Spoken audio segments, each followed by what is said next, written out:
Итак, поговорим же мы сегодня о том, чему учат в школе, да, как в школах Украины и как в школах России рассказывают об истории Крыма, как рассказывают о таких ключевых, да, и часто трагических датах, как, например, депортация крымско-татарского народа, как рассказывают о том, что произошло в 2014 году, тоже об этом поговорим. Начнем мы наш разговор с недавнего случая, который произошел в Киеве. Там выпускники школы номер 90 выложили в соцсети видео с утверждением, я цитирую, «Крым, Россия» и оскорблениями в адрес крымских татар. Как пояснили позже, в Украинском центре оценивания качества образования недовольство студентов было связано с заданием в тесте, где предлагалось ответить на вопросы об известных деятелях крымско-татарского народа. Такими знаниями, по мнению и Украинского министерства образования, школьники украинские должны обладать. Да, это входит в школьную программу. Позднее авторы видео извинились за сказанное. В то же время мы помним, что не так давно в Крыму в школы были возвращены учебники по истории для 10 классов, которые после того, как они вообще появились, вызвали большой скандал, потому что там в тексте фактически содержится оправдание акта депортации крымско-татарского народа. По мнению правозащитников, эти высказывания разжигают ненависть к крымско-татарскому народу. Страницы, которые вызвали общественное возмущение, вырезали и вернули в школы. Вот мы поговорим об этом, о том, как в школах Украины, как в школах России сейчас подается история Крыма, как подаются те моменты, о которых мы сегодня будем говорить. С нами на связи Эскендер Бариев, глава Крымско-татарского ресурсного центра, член Меджлиса крымско-татарского народа. Эскендер, доброе утро. Доброе утро. Итак, несколько слов о той истории, которая произошла в школе номер 90 в Киеве. Дело в том, что на самом деле эта история, этот случай, он действительно стал резонансным, и, соответственно, начали реагировать на эти процессы. Понятно, что, с одной стороны, это очень неприятно слышать, когда выпускники украинских школ, в частности, украинской школы, причем столичной украинской школы, позволяют себе делать такие заявления. Но здесь бы я к этому вопросу подходил бы более системно. Потому что как раз-таки дети, потому что их можно пока еще назвать детьми, все-таки они только закончили школу. Дети, они являются индикаторами работы той системы, которая должна обеспечить все эти процессы. И дети являются отражением нашего украинского общества. И поэтому здесь, я думаю, этот случай, он должен стать серьезным, скажем, серьезным таким предметом для дальнейшей работы с Министерством образования и науки Украины, соответственно, с политикумом Украины, потому что это все взаимосвязанные вещи. Да, с одной стороны, действительно позитивно, что уже в тестах в рамках ЗНО есть уже вопросы относительно, скажем, крымско-татарского народа. И с другой стороны, насколько, скажем, преподаватели истории в школах доносят эту информацию, насколько ученики понимают эти процессы. И поэтому здесь очень важно на это обращать внимание и, соответственно, учитывать в учебных планах, учебных программах и историю крымско-татарского народа, и историю тех событий, которые происходят в новейшей истории Украины, с учетом и оккупации Крыма, и с учетом тех процессов, которые происходили в Киеве, и революции гидности, потому что здесь как раз-таки, если сопоставлять само трактование этих всех процессов, оно очень сильно разнится, как на территории материковой Украины, так и на территории оккупированных Российской Федерации.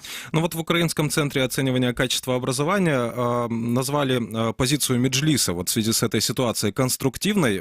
Речь идет о том, что руководство Меджлиса после того, как авторы этих видеозаписей, которые вызвали скандал, они извинились публично, да, в Меджлисе пригласили их в офис, где Мустафа Джемилев вручил бы этим детям книги об истории крымско-татарского народа. Мустафа Джемилев — это как раз один из тех деятелей, вопросы о которых которые включены в тестирование. И к вам, Эскендер, вопрос такой.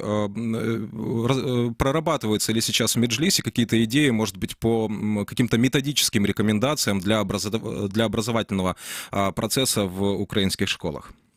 Да, что касается встречи, то она будет в ближайшее время. Мы сейчас этот вопрос обговариваем. Мы видим, скажем, желание и со стороны родителей данных детей, и со стороны преподавателей и руководства школы 90-й. Поэтому, совсем в ближайшее время мы просто сейчас обговариваем дату и время, и такая встреча у нас будет.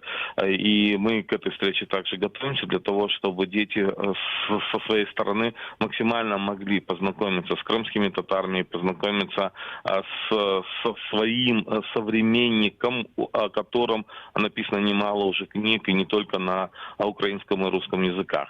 А что касается методических подходов, то у нас есть наработки, и мы об этом неоднократно говорили, о том, что в школах истории, в учебниках истории Украины обязательно должен быть внесен компонент об истории крымско-татарского народа, потому что это все-таки история крымско-татарского народа, это и есть история Украины.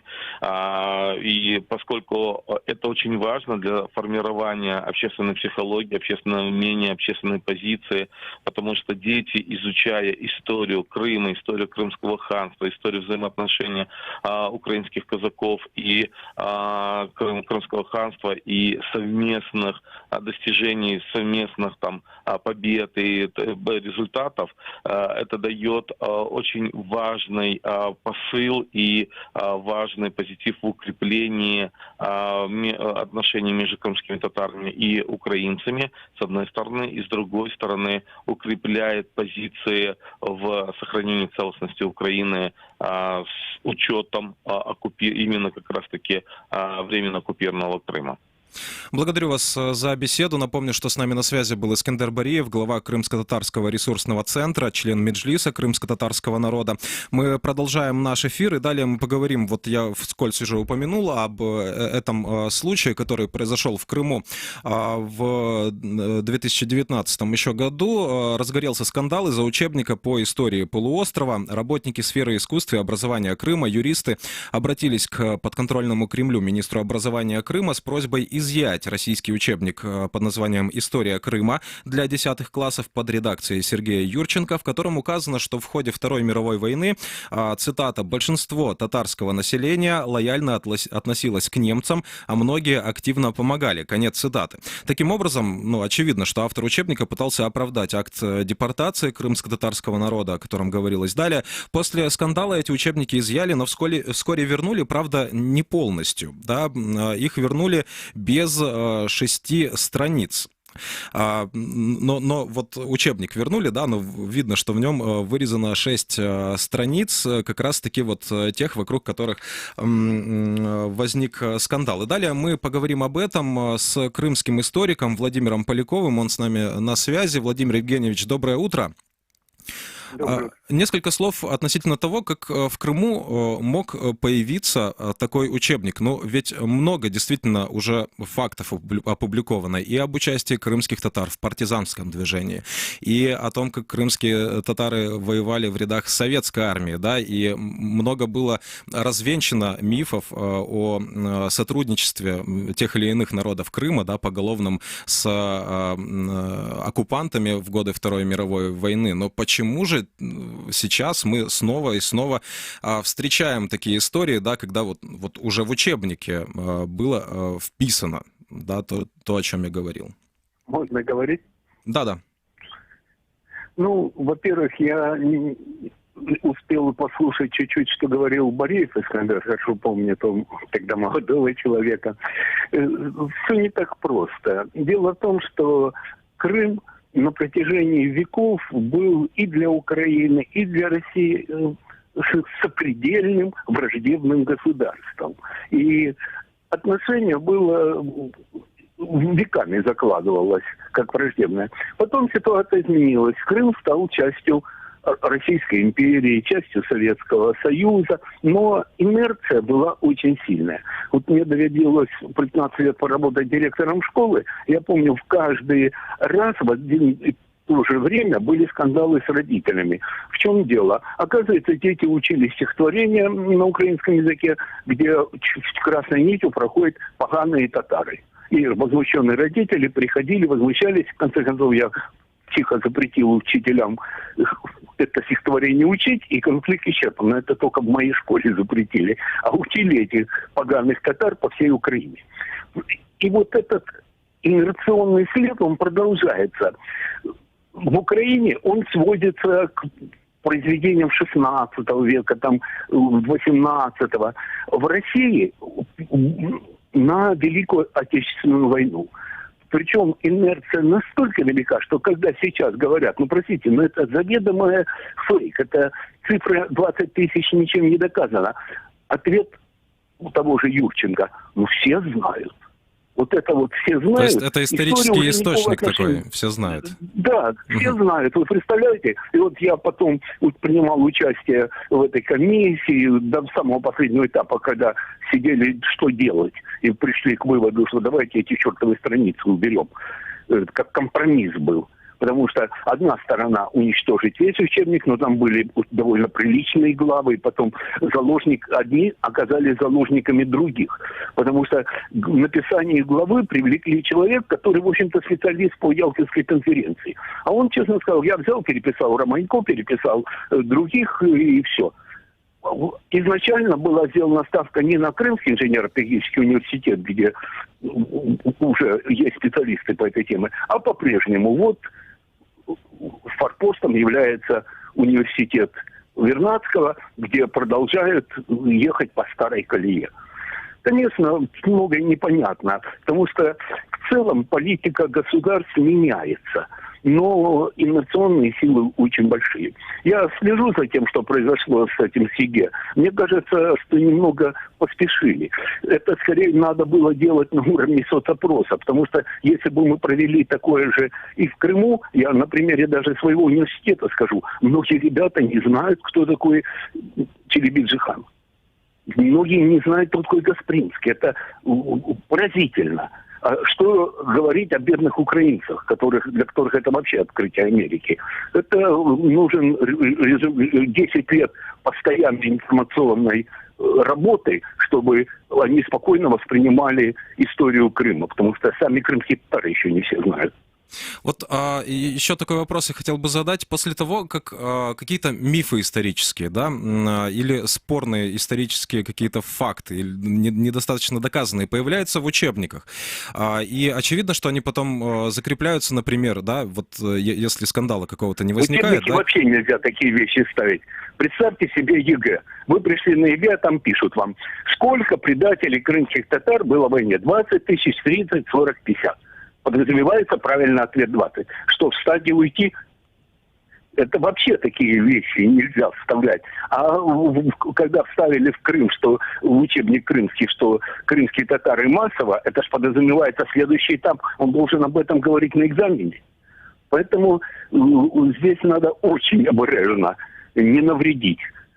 У нас же были драки в школах. Когда этот вопрос поднялся, в школах были драки между детьми. То есть то, что политики делают, они делают порой сознательно. Чем хуже, тем лучше. Но на детей это переносить ни в коем случае нельзя. Вообще надо искать точки соприкосновения. Сейчас Крым в уникальной ситуации. Его считают своим и Украина, и Россия. Но каждый болен фобией. Фобия – это и страх, и ненависть. И вот эта фобия существует и в Украине, и в России. Сейчас пытаются показать, как любит хорошо Украина, Россия показать, как любит Россия, Крым. Все нас так любят, что того и гляди задушат в объятиях. Поэтому мы сторонники того, что давайте правду, нам ничего другого не надо, только правду. Спасибо. Благодарю вас за комментарий. Напомню, что с нами на связи был Владимир Поляков, крымский историк. Мы продолжаем эфир. И далее с нами на связи Валентина Потапова, глава Центра гражданского просвещения Альменда. Валентина, доброе утро. Доброе утро. Давайте поговорим теперь о том, как события... Вот мы сейчас с вами говорим в 2020 году, но вот уже, да, на этой отметке мы понимаем, что события 2014 года уже отображаются в учебниках истории. И очевидно, что они отображаются в учебниках истории в украинских школах и в российских школах по-разному. Вот я бы хотел сейчас для вас процитировать фрагмент из учебника по истории России за 10 класс авторства Горинова и Данилова. Этот учебник рекомендован Министерством образования и науки России. Вот о захвате Крыма в 2014 году там говорится в конце параграфа, который начинается российско-грузинским военным конфликтом 2008 года. И о Крыме говорится буквально в следующем абзаце после Олимпиады в Сочи. Вот такой логический ряд. Я процитирую. В условиях острого политического кризиса в начале 2014 года к власти на Украине, так пишется, пришли националисты. Произошло свержение законно избранного президента Януковича. Было предложено отменить статус русского языка как регионального, что означало бы фактически запрет на его использование. В ответ на это в южных и восточных областях Украины русскоязычное население выступило в защиту своих прав. И следующим же предложением уже идет предложение о референдуме, да, в котором якобы большинство крымчан высказались за, цитата, воссоединение Крыма с Россией. Вот в этом небольшом фрагменте текста, вот даже если убрать всю идеологическую окрашенность, есть как минимум 3-4, да, фактологические ошибки и ошибки в хронологии.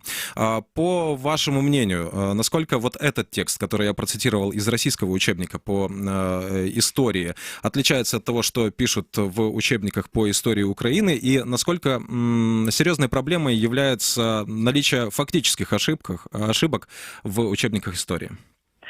Наличие фактических ошибок в учебниках истории – это, наверное, проблема, которая далеко не 21 века, а это проблема, которая была всегда, потому что учебник истории всегда использовался как идеологическое оружие.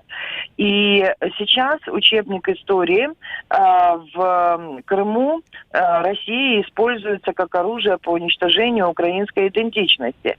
И если вы посмотрите не только этот учебник, но и посмотрите другие учебники, то вы поймете, что все вот то, что вы говорите, фактологические ошибки, они имеют такую достаточно понятную направленность.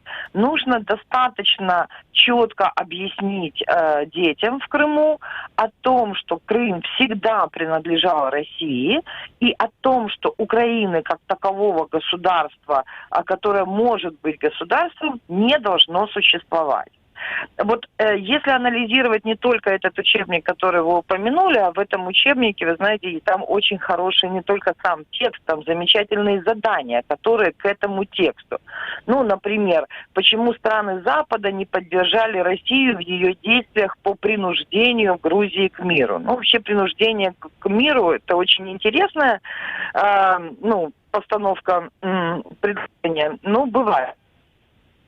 Вот, поэтому вот все учебники, которые там есть, они имеют фактологические ошибки. И я могу вам, вы мне привели пример 10 класса, 11 класса, а я могу вам сказать, что у них говорится в учебниках 6 класса. Например, в 964-965 годах русский князь Святослав сокрушил хазарское государство. Началось утверждение русского влияния в Причерноморье. Вау, вы меня, конечно, извините, но это X век. В Крымском ханстве там вообще замечательные фразы. Захват и продажа на восток славянских пленных надолго стали для крымских татар одним из способов добывания средств к существованию. Ну, это там, где мелькают в российских учебниках крымские татары и то, что происходит вокруг крымских татар по учебникам, которые сегодня есть в России и которые лежат на партах у крымских школьников. Мы об этом начинали говорить с Владимиром Поляковым относительно того, вообще он говорил, что такие ошибки, вот фактические ошибки, они не должны допускаться в тексты учебников ни в коем виде. А по вашему мнению, насколько серьезной проблемой является вот изложение такой информации о совсем недавней истории, которую мы все на самом деле видели глазами, и мы можем сравнить вот наши воспоминания с текстом учебника по истории. Ну, например, почему в этом учебнике ничего не сказано фактически, да, о силовом захвате Крыма, о переброске армии российской на территорию Крыма, о том, что российская армия сначала взяла Крымский полуостров под контроль, а уже потом там проводила какой-то референдум, например, да. И насколько, по вашему мнению, серьезной проблемой является вот наличие таких ошибок в текстах учебников и закрепление потом этих ошибок, да, в виде знаний уже на различного рода экзаменах, тестированиях и так далее?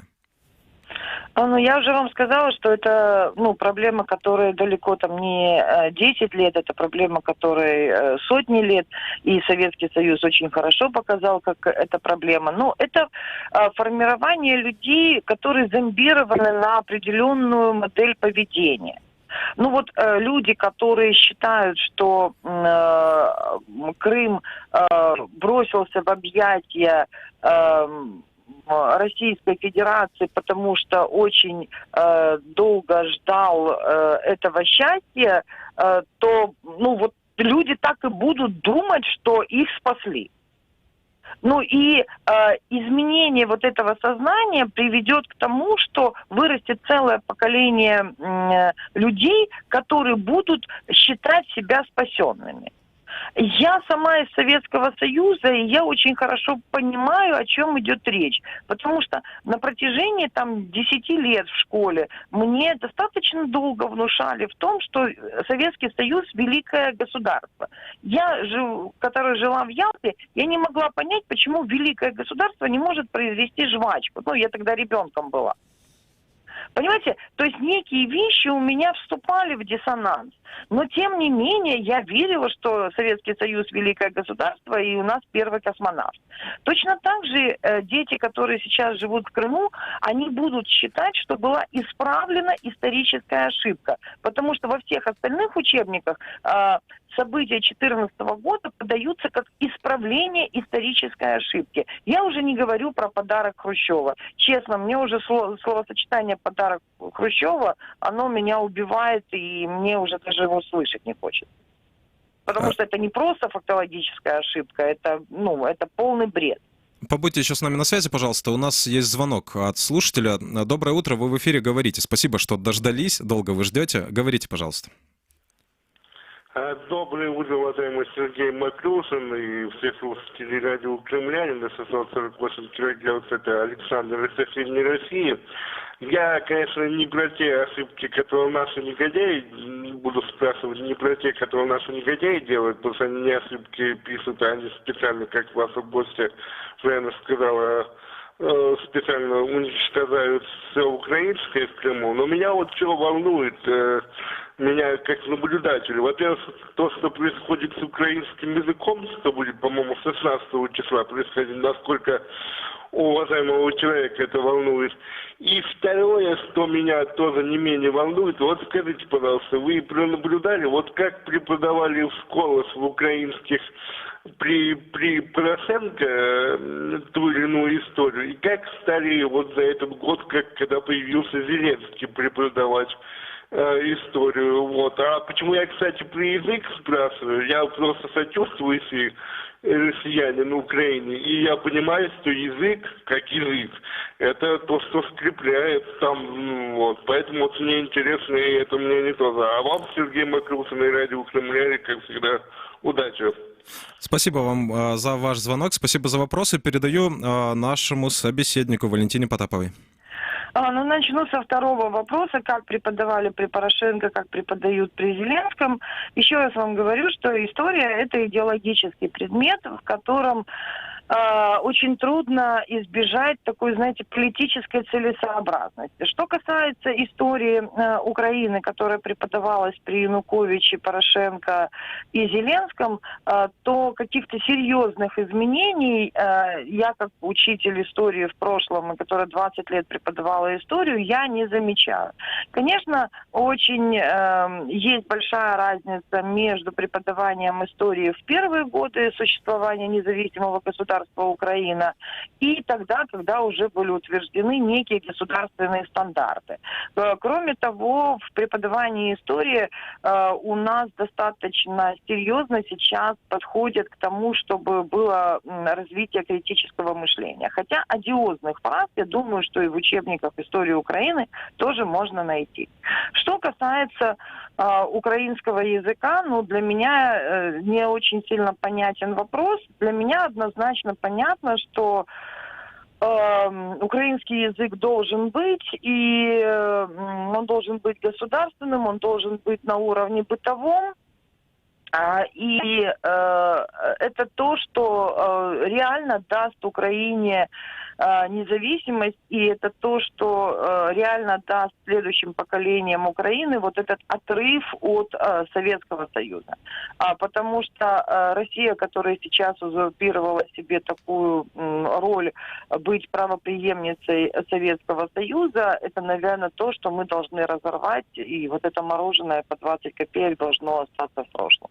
Благодарю вас за беседу. Напомню, что с нами на связи была Валентина Потапова, глава Центра гражданского просвещения «Альменда». Мы продолжаем наш разговор о том, как подается история Крыма, о том, как подается история крымско-татарского народа в учебниках по истории. Да, говорили мы о том, как это подается и в российских учебниках в том числе. Да, теперь давайте поговорим о тех мифах, которые существуют, о том, как их можно разрушать и почему их важно разрушать. С нами на связи Виталий Капранов, украинский писатель и соавтор YouTube-канала имени Т.Г. Шевченко. Так он называется. Вы можете обратиться непосредственно к этому каналу. Там подробно разбираются в том числе различные исторические мифы, и в том числе, которые касаются взаимоотношений украинского и крымско-татарского народа. Виталий, доброе утро. Доброго ранку. Несколько слов. Я хочу сказать, что вот по моим впечатлениям, ваш канал, он в значительной степени ориентирован на молодежную аудиторию. Почему вы считаете важным молодежи рассказывать об исторических мифах, разрушать их и рассказывать о том, как было на самом деле? Ну, сказати чесно, наш канал не орієнтувався на молодіжну аудиторію, але так вийшло, що наша аудиторія сьогодні – це батьки і діти. Вони вчаться одночасно, так точно, як ми в 90-х роках раптом зрівнялися з нашими батьками в свідомості, тому що ми всі були в глибокому совку, і тут раптом такі університети перед нами відкрилися, там ідеологічної вільності, свободи слова, економічних свобід. І ми з батьками раптом, от ми з нашим батьком раптом стали ровесниками. Точно так і в нашому каналі з'ясувалося, що сьогодні наша аудиторія – це 16-45, грубо кажучи, батьки і діти, які одночасно відкривають для себе новий світ історичний, власне, не фактологічно новий, а ідеологічно новий. Тому що основна ідея нашого каналу – це про український погляд на історію, український погляд на історію, на всі землі України. Ми хочемо зруйнувати оцю лінію фронту, яку малюють історики посеред України, яка називається «Кордон зі степом». Ми хочемо сказати, що і Крим, і степ мають точно таку повноцінну історію, як лісостепові і лісові зони, і гірські зони України. І це все історія одного народу. С каким мифом вам пришлось труднее всего, если говорить об истории Крыма? Какой из мифов прочнее всего сидит в головах сегодня? Ну, це кілька великих проблем. Перше, що кримські татари вороги. Тобто, оскільки історію в школах викладають як історію конфліктів і воєн, то інших аспектів спілкування з кримськими татарами не викладають взагалі. І виходить, що це народ орки, який займався работорговлею виключно, більше нічим. Називаються якісь цифри мільйон, там, здається, тих, кого вони забрали в ЄСР, нібито хтось рахував. Ні, ми розуміємо, звідки цей мільйон, це московські побрехеньки, але дуже тяжко показати людям, ну, точніше, звернути людей з історії воєн. І коли ми там розповідаємо, наприклад, про ханську Україну, про її економічний сплеск такий, що черги стояли на митницях, щоб туди іммігрувати, це південь України і схід, тобто Причорномор'я, Південне Поділля. Там була ханська Україна, під рукою хана був гетьман, відповідно, і там був сплеск. Люди одразу починають опанувати битви під Берестечком. Причому тут Берестечко? Це одне питання. Друге питання, дуже тяжко витиснути з людських голів, оце прийшли-пішли. Справа в тому, що історія в школі викладається в цих координатах. Прийшли скіфи, прийшли гуни, прийшли хазари, прийшли варяги і так далі. І начебто вони слідів не лишили, начебто нема спадковості, наче всі тільки ходили і виходили, і ніхто не родив дітей, ніхто їх не виховував, ніхто не передавав генофонд майбутнім поколінням, і нація фактично не має коріння. І третє питання, яке найскладніше, вибивається з голів, це ставлення до козаків. Як це не смішно прозвучить, попри те, що позитивне ставлення нібито до козаків, але у козаків імідж якоїсь банди алкоголіків, які без жінок сидять на острові, бухають і гинуть за Україну. А козацький феномен – це ж один з націєтворчих чинників, це серйозна річ. І, наприклад, коли говорять, що на вході в кожну січ перше, куди ти трапляв, це був базар. На вході кожної січі стояв базар, і там торгували. Тому що це були торгівці, перш за все, а не розбишакіні алкоголіки. Вони і в походах і чумакували, і планово торгували, і це була серйозна торгова місія. Це був цілий народ торговий, напівкочовий. Да, извините, что я перебиваю. Такой еще вопрос. По обратной связи. К вам приходят те люди, которым вы открыли глаза, вот, перед которыми у вас получилось развеять миф? Багато дуже коментів, у нас дуже коментований канал, тобто там тисячі коментарів, і дуже багато людей пишуть, ви нам відкрили очі, ми тепер розуміємо, як це, тому що у нас багато роликів не маленьких, а, так мовити, концептуальних. Наприклад, хто є нащадком Русі, у кого спадок Русі сьогодні, да? Що у нас було вступу, тобто ролики не казусні історичні про постать там чи про якусь подію, а світоглядні. І коли люди таки пишуть, то так, є позитивний відгук, що дякую, тепер воно все склалося в голові. А прослідкувати, куди воно склалося, ми ж не можемо. Благодарю вас за беседу. Напомню, что с нами на связи был Виталий Капранов, украинский писатель, соавтор YouTube-канала имени Т.Г. Шевченко. Мы говорили минувшие полчаса о том, как рассказывают об истории Крыма в школах украинских, школах российских, о том, как рассказывают об истории Крыма и на самом Крымском полуострове, о том, как в учебники попадают мифы, искаженные факты, и что с этим делать. Мы продолжаем следить за этой ситуацией. Вы можете делиться своими наблюдениями с нами, мы обязательно о них расскажем. Это радио Крым Реалии, мы переходим к третьей части нашей программы. В эфире радио Крым Реалии. 105,9 FM.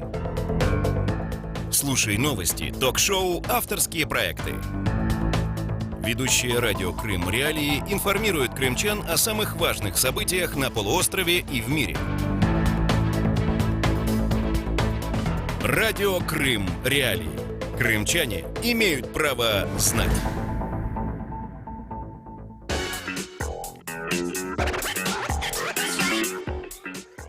Радио Крым Реалии продолжает эфир. Сергей Макрушин у микрофона. Возвращается в наш эфир Катерина Некреча. Катя, о чем поговорим далее?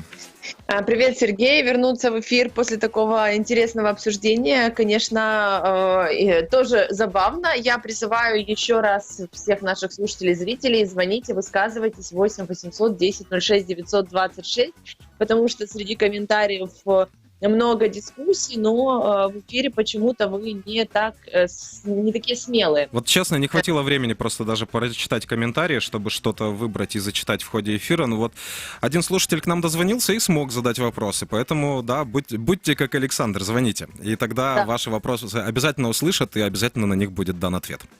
Да, это точно. Далее мы поговорим, как анонсировали в начале программы, об акциях протеста в Хабаровске. Дело в том, что на выходных 11-12 июля в Хабаровске Хабаровске состоялись акции протеста в поддержку арестованного губернатора края Сергея Фургала. И вот в демонстрации, которая состоялась 11 июля, по разным оценкам приняли участие от 5 до 35 тысяч человек. По официальным данным МВД России от 10 до 12 тысяч. Одновременно акции прошли в Комсомольске-на-Амуре, Эльбане, Солнечном и других городах Хабаровского края. Мероприятия стали самыми массовыми акциями протеста в крае. Задержаний не было, кстати.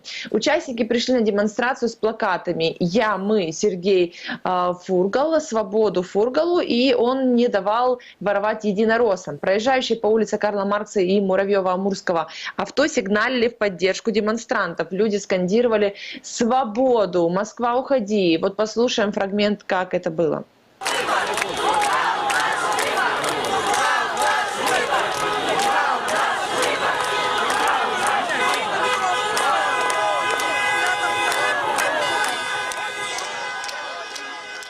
В изложение нашей темы врывается звонок от нашего радиослушателя. Доброе утро, вы в эфире, говорите, пожалуйста. Алло, здравствуйте, меня зовут Александр. У меня такой вопрос, а что за драная кошка у вас слева на экране? Как ее зовут? Очевидно, у вас, наверное, каким-то образом выключился экран. Знаете, когда в темный экран, то можно из себя увидеть. Мы продолжаем эфир. Я напомню номер телефона 8 800 10 06 926. Вы можете дозвониться к нам в эфир. Итак, мы продолжаем. Да, мы говорим о митингах, которые проходят в Хабаровском крае, и поговорим о том, почему люди выходят на эти митинги. Некоторые участники этого митинга рассказали настоящему времени, почему они вышли на протест.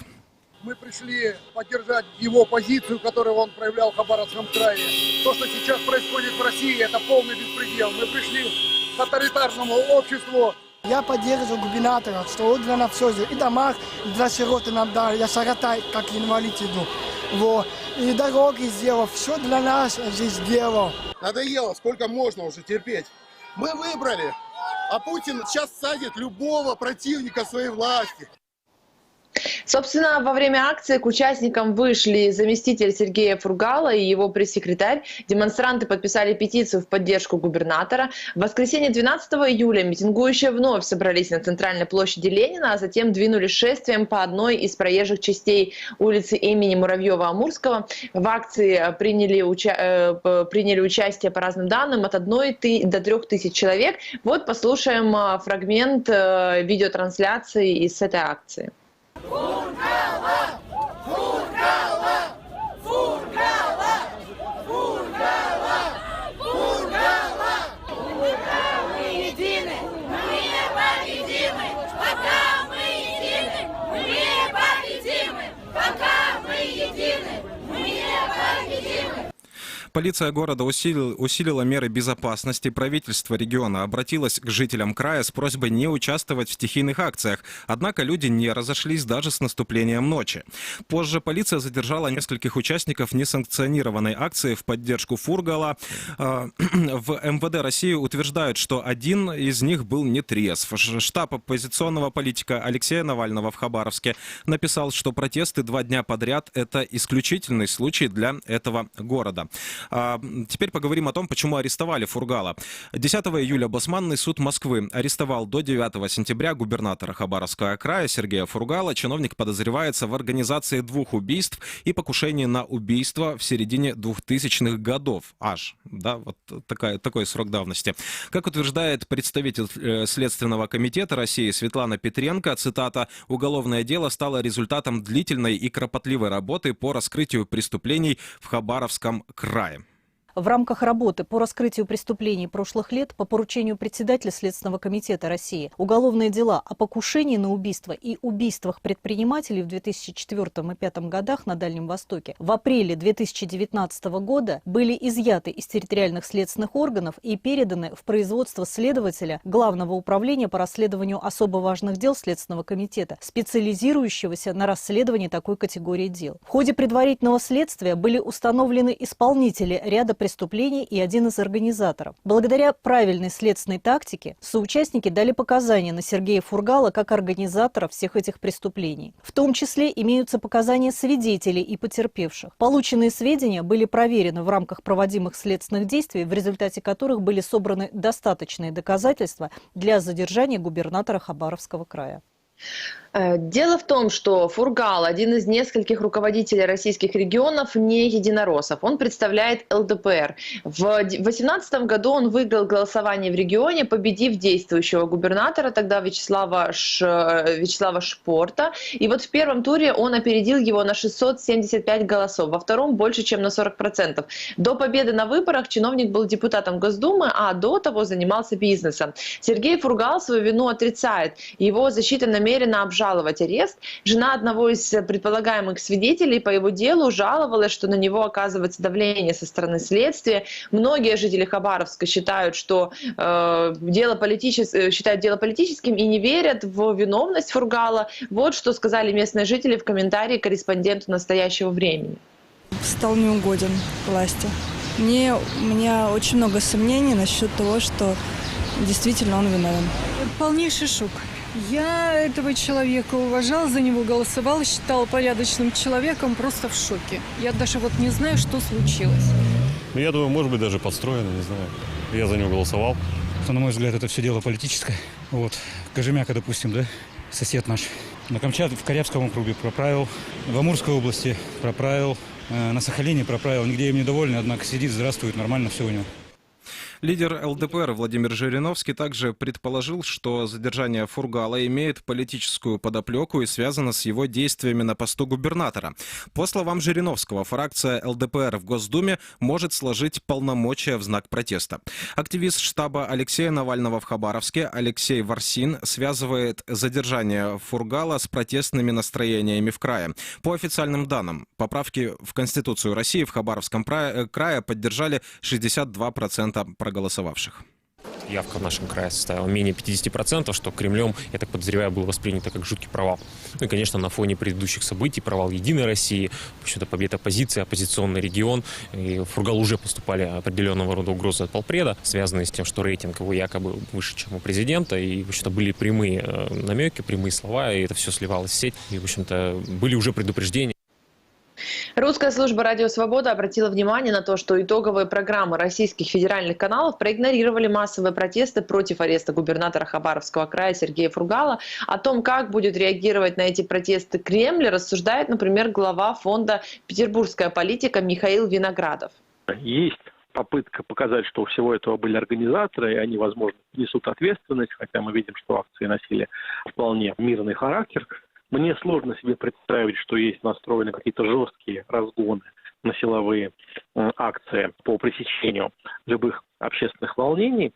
Скорее было бы логично ждать, что Москва надеется, что все успокоится. Вспомните, были когда-то волнения в Кемеровской области после трагедии в торговом центре, достаточно острые, достаточно серьезные, которые привели к смене власти в Кемеровской области. Но потом все рассосалось, и сегодня Кемеровская область опять в числе рекордсменов по голосованию за власть. Был Приморский край, где всегда Владивосток плохо голосовал за власть, где провалили кандидата в 2018 году, кандидата власти на губернаторских выборах.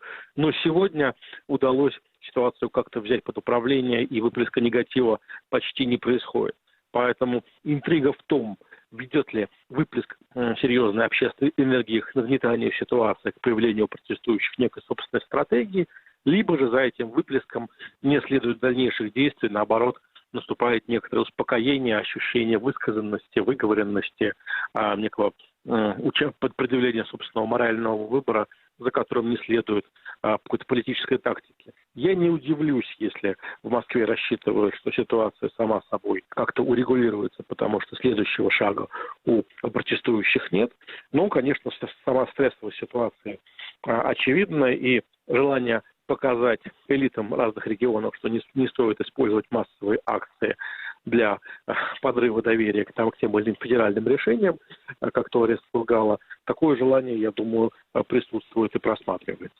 И остается добавить, что 13 июля с негласным визитом в Хабаровск прибыл полномочный представитель президента Юрий Трутнев. Как пишет «Коммерсант», он встретился с руководством силовых структур региона, провел закрытое совещание с рядом должностных лиц и потребовал немедленного прекращения акций протеста.